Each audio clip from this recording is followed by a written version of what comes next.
summer houses in the archipelago, and the scent wafting along the docks as fishermen sold freshly caught herring to the city dwellers.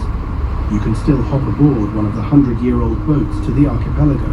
Stroma offers both food cruises and guided excursions. You can find more information at stroma.com.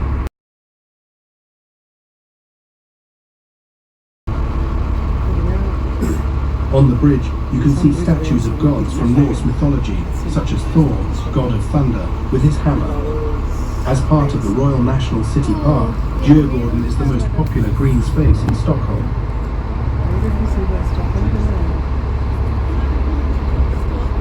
Back in the 12th century, Djurgården was agricultural land with farms, fields and meadows. In the 15th century, Djurgården became royal property. Shortly after, it was transformed into a hunting park with reindeer, deer and moose found here. Several of the older villas were built as spacious private residences for wealthy Stockholmers during the early part of the last century, at a time when many other residents of Stockholm lived in very overcrowded conditions. The villas here are among the most expensive in Sweden. Above the treetops, you can spot the Kaknäs Tower, which is 155 meters tall. The tower is one of Sweden's tallest buildings and an important centre for TV and radio broadcasts. Previously, anyone could take the elevator up to the top of the tower and enjoy a meal with a magnificent view over all of Stockholm. But in 2018, the tower was closed to the public for safety reasons.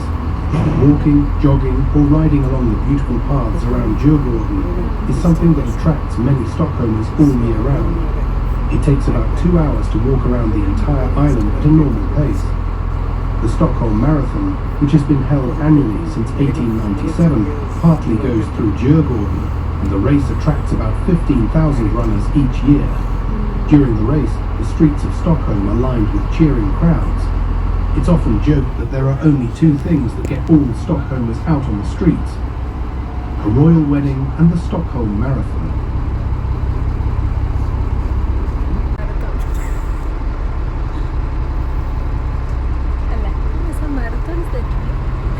We asked an AI tool to describe a typical Swede, and here's what it said. Typical Swedish characteristics include an emphasis on equality, openness, and respect for individual privacy. Many Swedes value nature and sustainability and tend to be reserved in social situations. Swedes enjoy traditional Swedish dishes remains, which was previously an annex to the 18th century inn.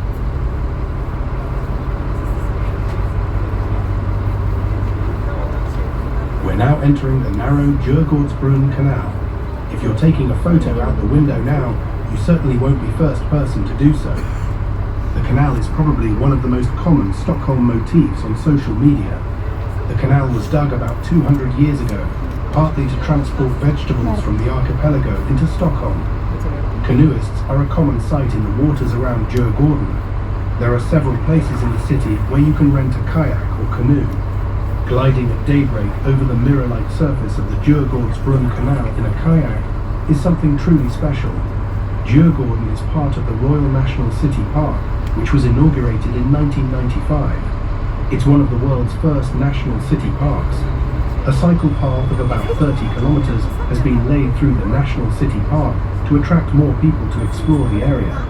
If you're lucky, you can see foxes, badgers, martens, minks, deer, owls and bats. There are also about 100 bird species and rare insects that aren't found anywhere else in Sweden. The park also was where archipelago farmers and fishermen would rest before rowing the final stretch into Stockholm with their goods.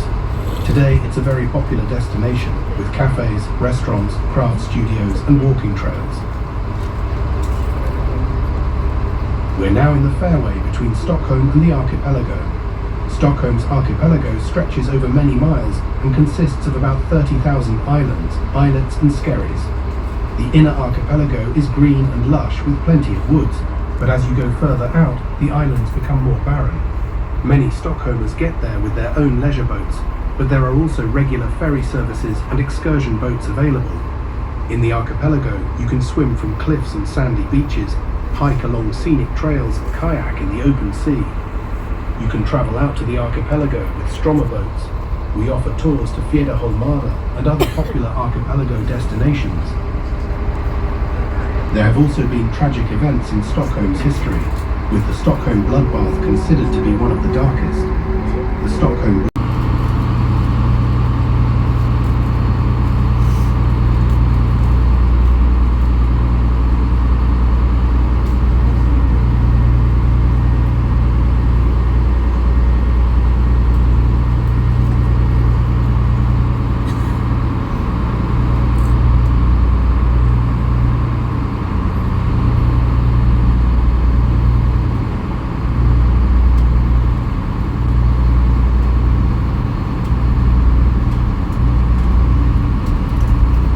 headland next to us is Blockhusen, the easternmost point on the island of Djurgården. It has long been a strategically important location.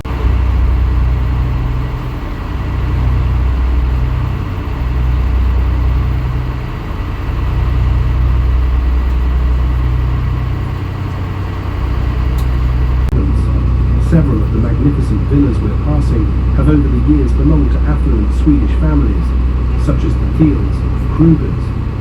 The Red Palace is called Tekka Uden and has been owned since 1870 by the prominent Wallenberg business family. The family owns a large number of businesses in Sweden. Lies the spot where the Vasa warship sank in 1628. Stockholmers have gathered to see the magnificent vanity project on its maiden voyage.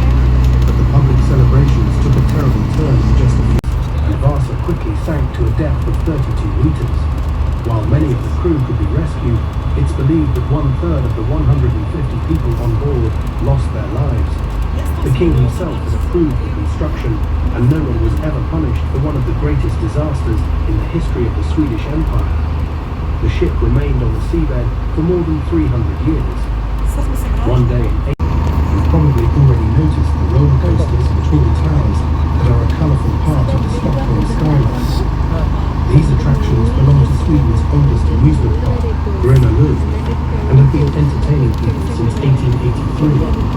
A daring money to experience Stockholm. We're approaching Slussen, which has long been an important hub for traffic, and a lock for boats between the Baltic Sea and Lake Mälaren. A major reconstruction project is currently adapting the area to future needs.